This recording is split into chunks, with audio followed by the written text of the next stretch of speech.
আসসালামু আলাইকুম। গরু জবাইয়ের আগের মুহূর্তে এটা হলো গরুর গোশত রান্না করার পরে রাত্রের ভিডিও আপনাদের সঙ্গে একটু শেয়ার করে নিলাম। আমি কিভাবে বক্সে করছিলাম তাই সবটা ভিডিও পরে আপনাদের সঙ্গে শেয়ার করব।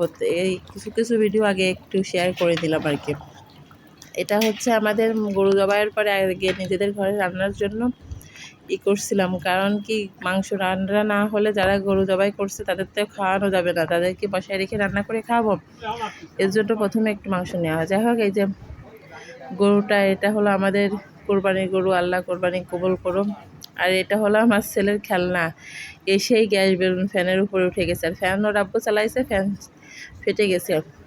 আর এ হচ্ছে তার আমেরিকান চাচার সঙ্গে সে নামাজ পড়তে যাচ্ছে, জীবনে প্রথম, আর জীবনে কখনো হবে কিনা তাও আল্লাহ জানে, এটা আমাদের জানার কিছু না। যাই হোক, চাচার হাত ধরে আমার ছেলে যাচ্ছে, দাদার সামনে, বাপ মাঝে, বা চাচার ভাই বা পিছনে। আর রাস্তায় তো কত ধরনের লোক থাকে, তারা তো থাকবে। যাই হোক, আমার ছেলে যাচ্ছে, আবার আমাকে দেখছে আমি আসি কিনা ফিরে ফিরে। আমার ছেলে আবার দেরি করছে বলে ওর দাদা পিছনে ফিরে দেখে কি দেরি হয়ে যাচ্ছে হাঁটতে, তাই ওর আব্বুকে বললো কে ওকে কোলে কর, তাই বললো। তাই ওর আব্বু আবার ঘুরে এসে ছেলেকে কোলে নিচ্ছিল। আমি আবার দূর থেকে সেটা দেখে এবার একটু ভিডিও করে রাখলাম। পরে অবশ্যই সামনে যে ওরা অটো পাইছিল, ঈদের দিন অটো পাওয়া যদিও বা মুশকিল। তারপরে এই যে আমার ছেলে এই খেলনাগুলো নিয়ে আসছে, মানে এটা নিয়ে আসছে, এনে খুব খুশি। পরে তো ফ্যানে বেঁধে সেটা গেল ছিঁড়ে। যাই হোক, ওর চাচা ওকে রেখে চলে গেছিলো, আবার ওকে নিতে আসলো। আর এই যে গরু জবাইয়ের আগে আমার ছেলে এখানে বসে আছে। যাই হোক, এই যে উজুরা এসে একবার চলে গেছে। আমাদের রাস্তা ধোয়া হয়নি, বাড়ি থেকে পানি নিয়ে রাস্তা ধুচ্ছে।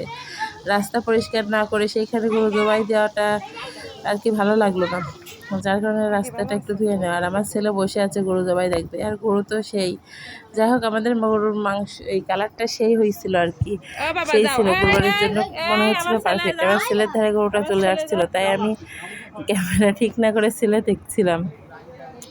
আর এই গরুটাকে এই কয়েকজন লোক ফেলতে পারছিল না, মানে এরা তো অভিজ্ঞ লোক না, যার কারণে ফেলতে অনেক বেগ পেতে হয়েছে। আর আমি হচ্ছে ক্যামেরায় ভিডিও করে রাখছিলাম, যদিও বা জবাইয়ের সময়, কিন্তু সেটা হচ্ছে ফেসবুক অ্যালাও করবে না, রক্তের জিনিস, যার কারণে ওটা সম্ভব হয়নি। সমস্ত রাস্তা রক্তে রক্ত হয়েছিল, এই জন্য ওটা আর আপনাদের সঙ্গে শেয়ার করলাম না। যতটুকু পারলাম ততটুকু শেয়ার করলাম। যাই হোক, এই যে হুজুর কিন্তু সাইডেই আছে, কিন্তু ওই গরু মাঝে মাঝে নড়া দিচ্ছে, এই জন্য হুজুর আসতে সাহস পাচ্ছে না। অবশেষে গরুটা জবাই হয়ে গেছিলো। আর এই যে আমার ছেলেকে নিতে ওর চাচু আসছে, আর গরু ওইটা কিন্তু প্রায় সোলা হয়ে গেছে গরুটা। পাশের বাড়ি একটা জবাই দিছিল, আমি সেটা দেখছিলাম, তাই একটু ভিডিও চলে আসছে। এই যে সোলা হয়ে গেছে, এবার পিস পিস করে নিছে। আমার আসলে তেমন কিছু ভিডিও করে রাখা সম্ভব হয়নি, কারণ আমার ছেলে ছিল ওদিকে। ছেলে তার দাদা বাপ চাচার সঙ্গে তাদের পূর্বপুরুষদের কবরস্থান 3 জায়গায় কবর জিয়ারত করতে গেছে। তারা ফজরের পরে গেলেই পারতো, কিন্তু মানে তাদের হিসাবে এলোমেলোর জন্য আন টাইমে দিয়ে সব কিছু এলোমেলো করে দিল। আর তার চাচা যেহেতু এই বছর বহুত বছর বা এক যুগেরও বেশি সময় পরে দেশে ঈদ করছে, সেহেতু সে তো এইগুলো করবে। আর জীবনে কখনো হয় কি না হয়। যাই হোক, আজকের মতো হচ্ছে আমি আপনাদের সাথে আর তেমন বেশি কিছু শেয়ার করলাম না। আজকের মতো আমি আপনাদের কাছ থেকে বিদায় নিচ্ছি। আল্লাহ হাফেজ। আর আপনারা ভালো মতো ঈদ পালন করেন।